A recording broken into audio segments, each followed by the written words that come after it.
First question here, how do you find providers that are in-network? For Blue Cross of Kansas, it seems no providers are in-network. So, and whoever wants to respond, Sean, you want to help them with the microphone there? Microphone and pass it back and forth. Is that all you? Do both of them? Yeah. Okay. All righty. For Blue Cross and Blue Shield, you can go out to our website, and also in your packets tonight, we have listed to date the current autism specialists and also the intensive individual support providers. Second question is, you mentioned that comprehensive assessment is only required for new diagnosis, so an existing diagnosis does not need any components of the assessment, or what parts are required? What parts are required? Mike, that'd probably be you.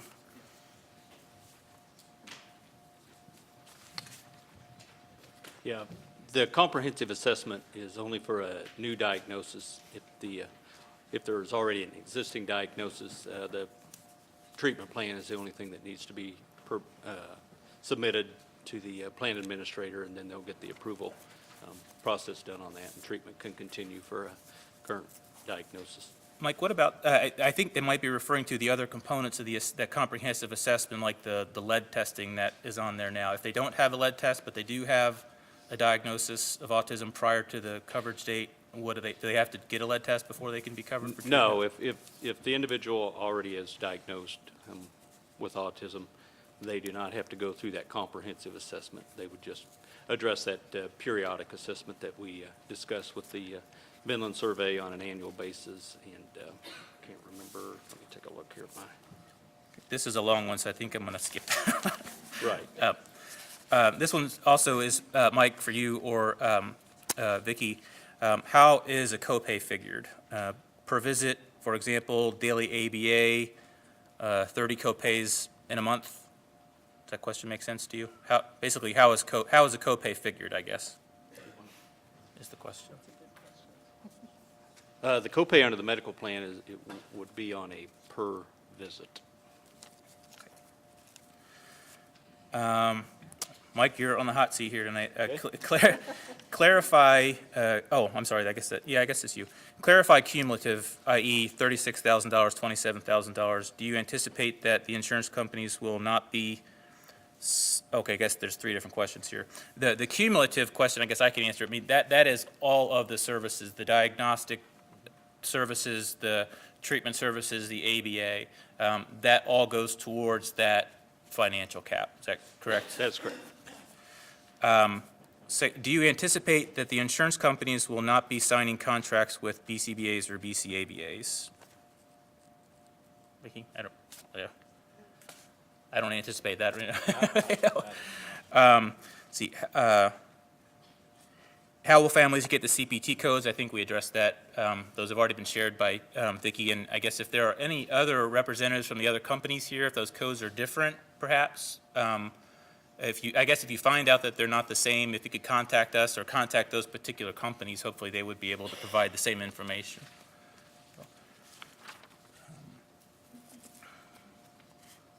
Mike, this one's for you too. How do you know if your school district where you work is covered under the state employees health plan? How would they find out? You should be able to check with your human resource office. If not, you can always call our office and we can let you know. My contact information's in the packet. So. Okay, two questions here. When and how will we know about any changes to the current insurance policies as it's a pilot program now? I'm assuming the question is referring to how will the general public know if we don't get a new bill passed this year and we are left with interpreting the data from 2011 from the state employees health plan. How will the general public know when and if it is extended beyond that? I know I will do my best to get the word out through the KCAL website, and I know Sean and KCART will do the same. Are KU staff and faculty considered state employee? Yes, I mean, there are some segments of the university that are not covered under the health plan, but if anybody has a question on that, again, either check with your human resource officer or give our office a call and we can clarify that for you. I think I can answer this one. The next question is, the state of Missouri has just recently passed a law that will now include other disorders under the PDD umbrella, for example, Rett syndrome. Will Kansas follow their lead in including other diagnoses that are under the autism spectrum umbrella? And the answer is yes. The bill that Senator Owens held up did include Rett syndrome and childhood disintegrative disorder.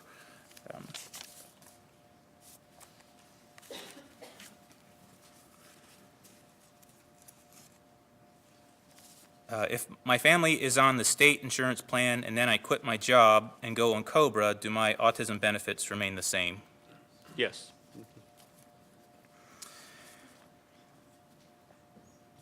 Does the trial plan, the pilot project, end December 31st, 2011, or will it continue for the state employees? My understanding is that it's going to continue until the legislature makes that, after they review the information that they're given, again, that's no later than March of 2012. And then I think they have until the following legislative session to determine that. So is that correct, that at least for the state employees, that'll stay in effect until they make the decision in 2013? At this point, I mean, the statute says a one-year pilot program, but I think your interpretation is correct. But we will verify that and then get that back to you, Okay, Mike, perfect. if you want to then be able to post that. Where can I get a list of contracted public employers that are covered under the state insurance plan?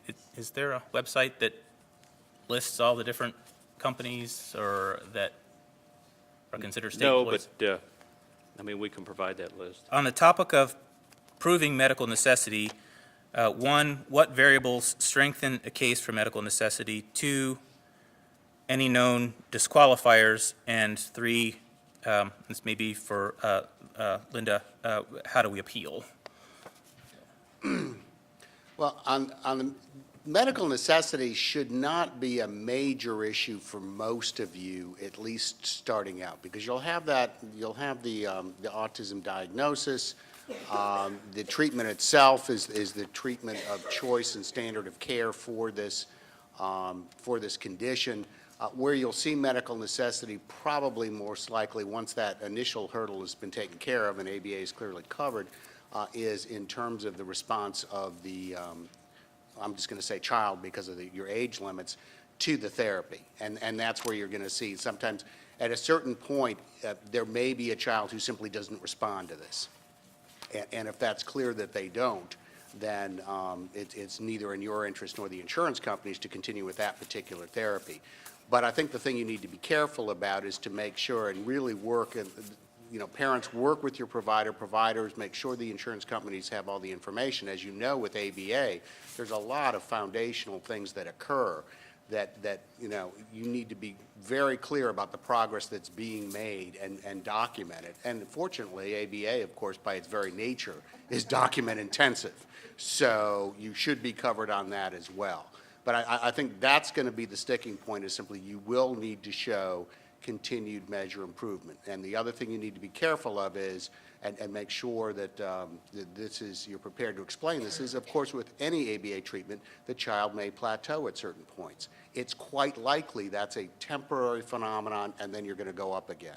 And that's another thing that's just, I won't say unique about autism, but certainly a characteristic of autism spectrum disorders and treatment. So you need to be aware of that and to prove your case. In terms of, I will defer on your particular and pass the mic down for your particular appeal procedures, but invariably you will have appeal procedures under your policy. There'll be internal appeal procedures, and then there'll be procedures to appeal outside of the policy to other decision makers. For Blue Cross and Blue Shield members, once something is denied not medically necessary, the provider can contact me and I can release the information to them that tells them why we decided that service was not medically necessary. Dr. Heitzman-Powell, what training programs are currently available for potential providers? Currently, there's at the University of Kansas Medical Center, there is the autism training program, and it's the training program that's sponsored by the state of Kansas for providers that are signed up under the autism waiver in Kansas. And so that particular training is part of what the current pilot program is relying on. I think that's going to change in the new bill, but in the current legislation, that's the training program to try to level the playing field, to make sure that everybody has at least some kind of experience and background with how to implement an evidence-based approach and how to deliver a good, clean, discrete trial. That training currently, because it is part of the training program that's sponsored by the state of Kansas, is currently, it's on a, as the training gets full, it goes to the next training cycle, but it's currently free. And so because it is sponsored by the state of Kansas, however, there are other options that we're looking at, but currently that is the training program. Could you detail the process working with New Directions in Topeka? One, submission of tests by the parents, and number two, who is determining who determines the treatment plan? Can you hear me all right from here? Can y'all hear Adam in the back? Needs a mic so the remote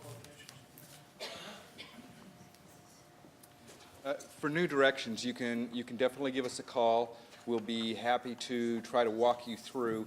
The ABA specialist should be the one who's submitting the treatment plan in. We've got a treatment plan template format that we'd be happy to share with that provider so that they know the information or have a template of the information that we need to help make a determination to start the services. And if you come find me after this, I'll be happy to give you a card with our phone number on it so you can contact us as early as tomorrow morning.